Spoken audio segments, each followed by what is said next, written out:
தமிழர் திருநாளாக இருக்கக்கூடிய பொங்கல் நாளை கொண்டாட 1 கிலோ பச்சரிசி, இந்த அரிசி எல்லாம் மனுஷன் தும்பாங்களா?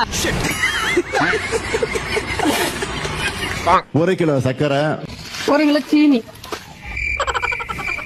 நீங்களாம் சீனியா போடுவீங்க பொங்கலுக்கு? சீனிய பாருங்க, 1 கிலோ சீனி. ஒரு முழு நீள கரும்பு.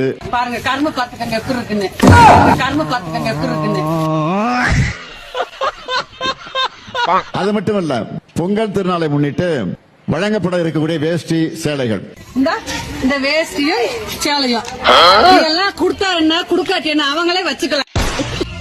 எங்கடா சேலை? அங்க ரெண்டுமே வேஷ்டி மாதிரி இருக்குது. அதுல ஒண்ணு மட்டும் பாவாடை மாதிரி இருக்குது.